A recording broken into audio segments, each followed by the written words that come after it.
नमस्कार, times of Swaraj में आप सबों का स्वागत है। मैं हूं संतोष सिंह और आज हम टाइम्स ऑफ स्वराज में बात करते हैं विपक्षी एकता की।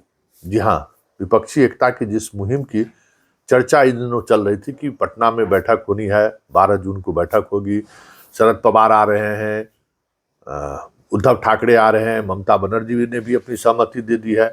स्टालिन ने कहा है कि उस दिन उन्हें एक महत्वपूर्ण बांध पर परियोजना का उद्घाटन करना है, इसलिए हम उपलब्ध नहीं रह पाएंगे।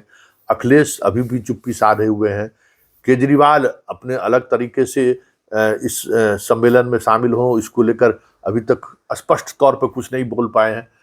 बाकी कांग्रेस भी अभी कौन उनके प्रतिनिधि शामिल होंगे, इसको लेकर स्थिति स्पष्ट नहीं है। राहुल आएंगे कि नहीं आएंगे, मल्लिकार्जुन जो उनके राष्ट्रीय अध्यक्ष हैं, उनकी क्या व्यस्तता रहती है, वो आएंगे कि नहीं आएंगे। कई तरह की खबरें चल रही थी। खबरें ये भी चली कि कांग्रेस चाहती है कि थोड़ा डेट बढ़ा दिया जाए, राहुल 8 तारीख को विदेश से लौटेंगे।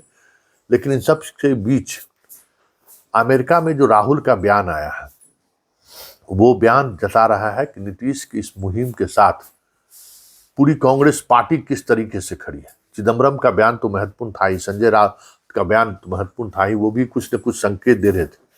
लेकिन इतने बड़े स्तर पर विपक्षी एकता को लेकर इतनी गंभीर चर्चा हो रही है, ये ना मीडिया रिपोर्ट में आ रहा था, न ये समझ में आ रहा था कि इस तरीके से चीजें चल रही हैं, जिसको नेतृत्व नीतीश कर रहे हैं। राहुल ने जो कहा कि कई राज्यों में स्थिति ये है जहां हम और विपक्ष दोनों आमने सामने हैं, लेकिन लक्ष्य है कि मोदी को चुनाव इस 2024 में बाहर करना, इसलिए कोई समस्या नहीं है, हम लोग मिल बैठकर बात कर लेंगे।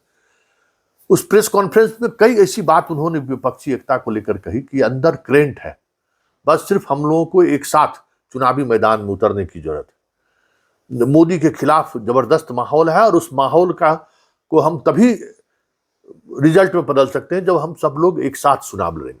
मतलब राहुल गांधी किसी भी हद तक जाने को तैयार है इस विपक्षी एकता को लेकर, यह संकेत साफ है।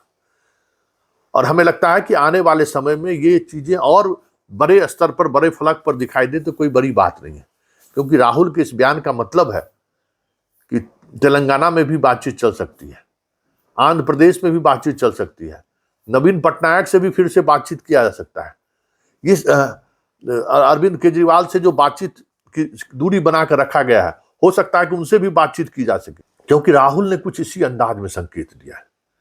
और राहुल उस संकेत के सहारे इस देश के ऐसे लोगों को, जो आइडियलॉग हैं, जो अलग अलग फील्ड में काम करने वाले लोग हैं, जिनको लगता है कि मोदी की वजह से इस देश में को बड़ा नुकसान हुआ, ऐसे वर्ग को भी राहुल के इस बयान से हमें लगता है कि एक अलग तरह की एनर्जी मिली जरूर होगी। अब देखिए आगे आगे होता है क्यों, लेकिन राहुल के इस बयान के बाद साफ हो गया कि 12 तारीख को पटना में जो बैठक होनी है, पहली बैठक होगी विपक्षी एकता को लेकर, लेकिन संदेश दूर तलक जाए इसके लिए कई महत्वपूर्ण निर्णय हो सकते हैं। कन्वेनर बनाने से लेकर चेयरपर्सन तक के रूप में नाम की घोषणा हो जाए तो कोई बड़ी बात नहीं हो। कहा यह जा रहा है कि नीतीश कन्वेनर होते हैं तो सोनिया गांधी चेयरपर्सन इस पूरे गठबंधन की हो सकती है, क्योंकि उन्हें ममता से भी स्नेह है। अखिलेश भी कुछ नहीं बोल पाएंगे, बाकी नीतीश और शरद पवार जो बड़े नेता हैं, उनको सोनिया से कोई परहेज है ही नहीं। देखिए आगे आगे होता है क्या, लेकिन इतना तय है कि 2024 को लेकर जो बिसात बिछाने की कोशिश में नीतीश और राहुल लगे हुए हैं, मोदी के लिए एक नई तरीके की मुश्किलें खड़ी हो जाए तो कोई बड़ी बात नहीं।